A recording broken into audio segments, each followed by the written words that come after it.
আপনারা প্রশ্ন করতে পারেন হুজুর, আল্লাহ রাব্বুল আমিন খ্রিস্টান বানাইলেন, নাস্তিক বানাইলেন, ইহুদি নাসারা এক এক বান্দাদেরকে দুনিয়ার বুকে আল্লাহ রাব্বুল আমিন প্রেরণ করলেন। আল্লাহ যদি মহব্বত না করতো তাদেরকে ধ্বংস করে দিতে পারতো, তারাকে মৃত্যু দিয়ে দুনিয়ার থেকে শেষ করে দিতে পারতো।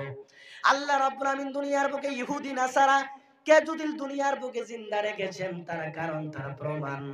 আল্লাহ রাব্বুল আলামিন ইহুদিকে মহব্বত করে, আল্লাহ খ্রিস্টানদেরকে মহব্বত করে। মানুষের এরকম ভাবে বলতে পারে কি পারে না?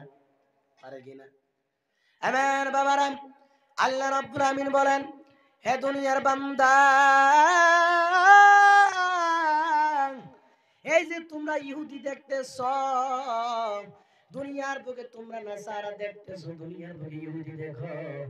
তারা যখন দুনিয়ার বুকে জন্মগ্রহণ করেছিল, আমার মদিনাওয়ালার মাধ্যম দিয়া হাদিসের ভিতরে ঘোষণা করে দিয়েছিলাম কুল্লু মাউলুদিন ইউলাদু আলা ফিতরাতিল ইসলাম। যখন দুনিয়ার বুকে একজন ইহুদি জন্মগ্রহণ করে, একজন খ্রিস্টান দুনিয়ার বুকে জন্মগ্রহণ করে, জন্মগ্রহণ করার সময় আমি আল্লাহ রাব্বুল আলামিন ইসলাম ধর্মের ভিতরে ওই ইহুদির লোকজনকে, খ্রিস্টানদের লোকজনকে সর্বপ্রথম যখন দুনিয়ার বুকে জন্মগ্রহণ করায়, আমি আল্লাহ রাব্বুল আলামিন ইসলাম ধর্মের ভিতরে মুসলমান বানায়া দুনিয়ার বুকে জন্মগ্রহণ করায়। জোরে কোন সুবহানাল্লাহ। প্রমাণ হয়ে গেল, দলিল হয়ে গেল যে হয়তো ইহুদি হতে পারে, নাসারা হতে পারে। সর্বপ্রথম মায়ের পেট থেকে যখন দুনিয়ার বুকে জন্মগ্রহণ করে, আমার আল্লাহ মুসলমান বানায়া এই দুনিয়ার বুকে জন্মগ্রহণ করায়। জোরে কোন সুবহানাল্লাহ। আমার বাবারা, এইবার প্রশ্ন সেরে হয়ে গেল, ইহুদি নাসারাকে আল্লাহ রাব্বুল আমিন যদি মহব্বত না করতেন, যদি ভালো না বাসতেন, আল্লাহ দুনিয়ার বুকে জিন্দা রাখতেন না। আল্লাহ মহব্বত করে তার কারণে দুনিয়ার বুকে জিন্দা রাখলেন। আমি এর দলিল দিয়ে গেলাম, এবার প্রমাণ দিলাম। যখন দুনিয়ার বুকে একজন ইহুদি, একজন নাসারা যখন দুনিয়ার বুকে জন্মগ্রহণ করে, মুসলমান হয়ে দুনিয়ার বুকে জন্মগ্রহণ করে, ফাআবাহু, তারপরে ওনার মা বাবা ইহুদি হলে ইহুদি বানায়, নাসারা হলে নাসারা বানায়।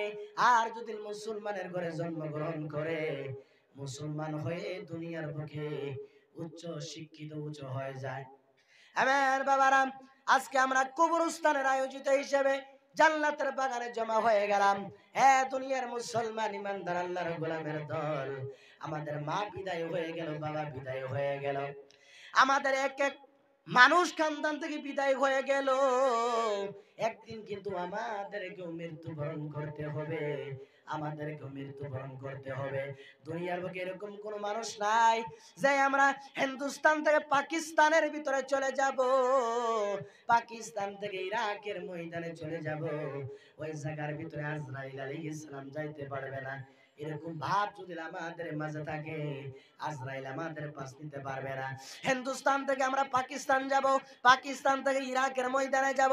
আমরা যদি হিন্দুস্তানের থেকে যদি পালায়া ইরাকের ময়দানে যদি যাই, ওই ইরাকের ময়দানে আজরাইল আলাইহিস সালাম যেতে পারবে কি পারবে না? আমার বাবারা, আল্লাহ রাব্বুল আমিন বলেন, হে আমার দুনিয়ার বান্দারা, হে নবীর উম্মতেরা, আমি আল্লাহ রাব্বুল আমিন ঘোষণা করে দিলাম, কুল ইন্নাল মাউতাল্লাযী তাফিরুনা মিনহু ফাইন্নাহু মুলাকীকুম।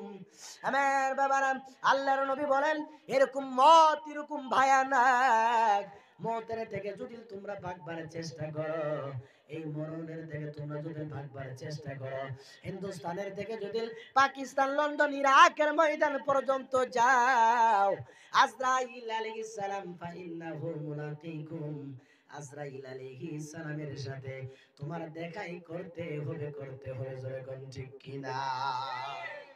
আজরাইল আলাইহিস সালাম কিন্তু আমাদের সাথে দিদার করবে, আর দিদার করলে এই দুনিয়ার বুকে উঠা বসা নিঃশ্বাস নেওয়া সিস্টেম শেষ। এই দুনিয়ার বুকে আমরা যাই কিছু করতেছি, আমাদের আমল নামার ভিতরে কিছু না কিছু জমা হইতেছে। যেই মাত্র নিঃশ্বাস বন্ধ হয়ে যাবে, ওই মাত্র আমাদের আমল নামাও বন্ধ হয়ে যাবে। হাদিসের ভিতরে পাওয়া যায়, ইদা মাতাল ইনসান ইন কাতা আনহু আমালুহু ইল্লা মিন সালাসা সাদাকাতিন জারিয়াতিন আও ইলমিন ইনতাফাউ বিহি আও ওয়ালাদিন সালিহিন ইয়াদউলা। আমার বাবারা, মানুষ যখন নাকি দুনিয়ার থেকে যখন নাকি মৃত্যুবরণ করে, যখন দুনিয়ার থেকে মৃত্যুবরণ করে, তখন মানুষের আমলনামা বন্ধ হয়ে যায়। কিন্তু আমার আল্লাহ রব্বুল আলামিন তিনটা বস্তু কোনোদিন বন্ধ করে না, বন্ধ করে না। কোন তিনটা বস্তু আল্লাহ রব্বুল আলামিন বন্ধ করেন না? তিনটা বস্তু বন্ধ করেন না। একটা বস্তুর নাম হলো সাদাকায়ে জারিয়া, আর দ্বিতীয় বস্তুর নাম হলো ইলম, আর তৃতীয় বস্তুর নাম হলো নেক সন্তান। আপনার দুনিয়ার বুকে যদি নেক সন্তান যদি ছেড়ে যেতে পারেন, নেক সন্তানে নামাজ পড়ার পূর্বে আল্লাহর কাছে হাত বাড়াবেন, আল্লাহর কাছে হাত বাড়াবেন, আল্লাহর কাছে হাত বাড়ায় যখন ডাক দিবেন, হে আমার আল্লাহ, আমার মা, আমার বাবা দুনিয়ার বুকে কষ্ট করে লালন পালন করলো, আজকে আমি বড় হয়ে গেলাম, আমার মা দুনিয়ার বুকে নাই, আমার বাবা দুনিয়ার বুকে নাই, রব্বির হামহুমা কামা রব্বায়ানি সগীরা।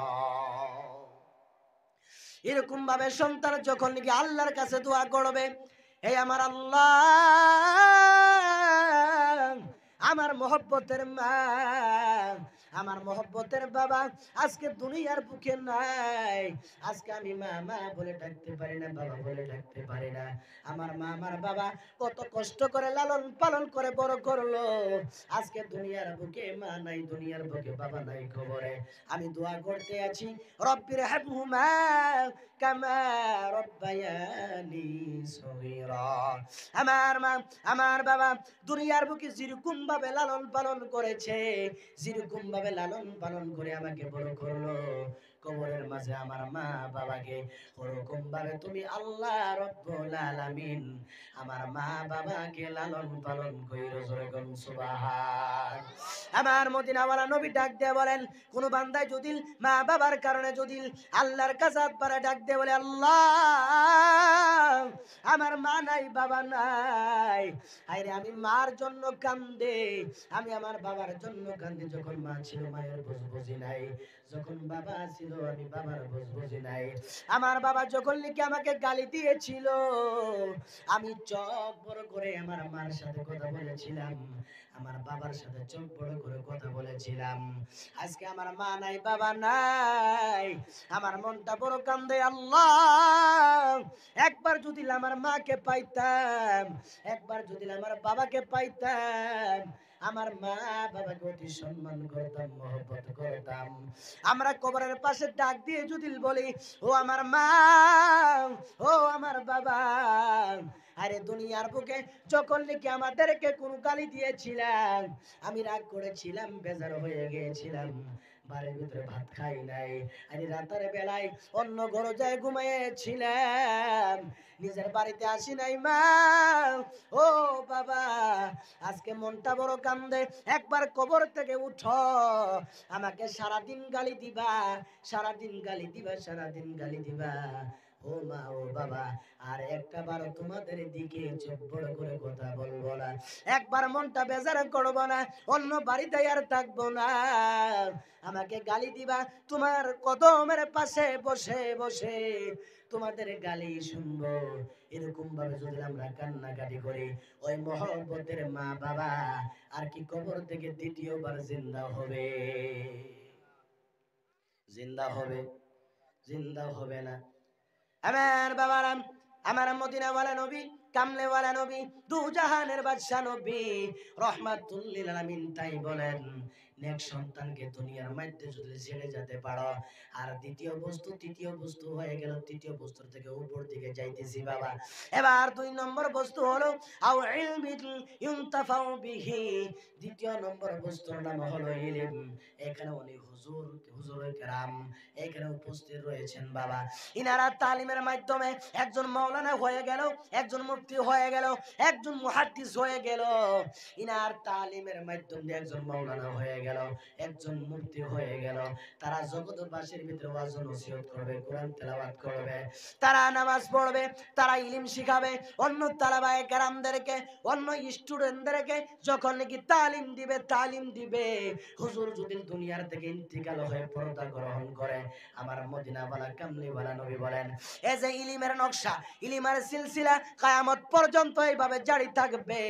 আমার আল্লাহ রাব্বুল আলামিন বলে, এই যে ইলমের সিলসিলা যে চলে থাকবে, যত সওয়াব হবে ওই সব সওয়াব খিনি হুজুরের আমলনামায় কবরের ভিতরে আমার আল্লাহ পৌঁছাইতে থাকবেন। জয় কোন সুবহানাল্লাহ। এক নম্বর বস্তু হলো সদকায়ে জারিয়া। আমরা যদি মসজিদ মাদ্রাসার জন্য সদকা করতে পারি বাবা, হাদিসের ভিতরে পাওয়া যায় এই সদকার জরিয়তে বড় বড় বালা মুসিবত আমার আল্লাহ রাব্বুল আলামিন 1 সেকেন্ডের ভিতরে নিস্তুনাবুদ করে দেয়। জোরে কোন সুবহান। আমার বাবারা, এই সদকায়ে জারিয়া আর ইলম বস্তু আর নেক সন্তান যদি দুনিয়ার বুকে ছেড়ে যেতে পারেন, হাইরে হাই, 3টা বস্তু কবর পর্যন্ত যায়। আপনি এখন নামাজ পড়তেছেন, রোজা রাখতেছেন, হজ করলেন, যাকাত দিলেন, হাজী হয়ে গেলেন, গাজী হয়ে গেলেন, মুফতি হয়ে গেলেন, মাওলানা হয়ে গেলেন, এক এক কর্ম আপনি করতেছেন, আমলনামার ভিতরে জমা হইতেছে। যেই মাত্র নিঃশ্বাস বন্ধ হয়ে যাবে বাবা, আমলনামা বন্ধ হয়ে যাবে। কিন্তু 3টা বস্তু আমার আল্লাহ রাব্বুল আমিন কিয়ামত পর্যন্ত কোনোদিন বন্ধ রাখবেন না। এই 3টা বস্তুর প্রয়োজন আমাদের আছে কিনা? ঘুমাইছেন বুঝি? 3টা বস্তুর প্রয়োজন আমাদের আছে কিনা? আমার কথা বুঝতেছেন তো আপনারা? না আমি এমনিতেই চালু হয়ে গেছি আল্লাহর রহম, আর আপনারা চুপটা শুনতেছেন, কিছু বলতেও পারতেছেন না, তাই না? বুঝতেছেন তো? যেরকম আমার উস্তাদ হযরত আল্লামা মাওলানা মসিহুজ্জামান ভাই সাহেব একদিন ফজর নামাজের বাদ মসজিদে ওয়াজ করতেছেন। ফজর নামাজের বাদ মানুষ ঘুমায়নি, মানুষ ঘুমাইতেছে, ঘুমানোর অবস্থায় উঙ্গি বুঝে টিপতে পারছে। হুজুর ওয়াজ করেন, ওয়াজের মাধ্যম দিয়ে দেখে সবই ঘুমাইতেছে। তখন ওয়াজ তো চলবে না, ওয়াজের টেস্টই শেষ হয়ে গেছে। তখন হুজুর বলতেছেন যে বাবা, भैंस के सामने बीन बजाने से कोई फायदा नहीं है कि नहीं? भैंस বুঝছেন তো? মোষ একটা গরু, একটা কালো করে থাকে একটা মোষ, কি বলেন আপনারা? এর মোষের সামনে যদি আপনি সাপের বাঁশি তুরুনুরু বাজান, উনি ডান্স করবে, কথা বলবেন, ডান্স করবে।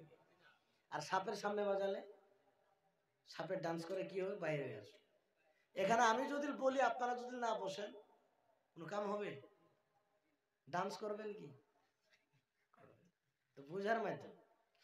আমার বাবারা, আমার মদিনাওয়ালা নবী, কামলিওয়ালা নবী, দু জাহানের বাদশাহ নবী রহমাতুল লিল আলামিন এরকম একটা বস্তু দুনিয়ার মাধ্যমে ছেড়ে গেলেন। কিতাবুল্লাহ হুয়াল মামদুদ মিনাস সামাই ইলাল আরদ। আল্লাহর নবী বলেন, কিতাবুল্লাহি হুয়াল মামদুদ, আল্লাহর কোরআন যদি তোমরা মজবুতি করে যদি তোমরা ধরতে পারো, এরকম কোরআনের শিবা মিনাস সামাই ইলাল আরদ, এই কোরআন একটা এরকম বস্তু।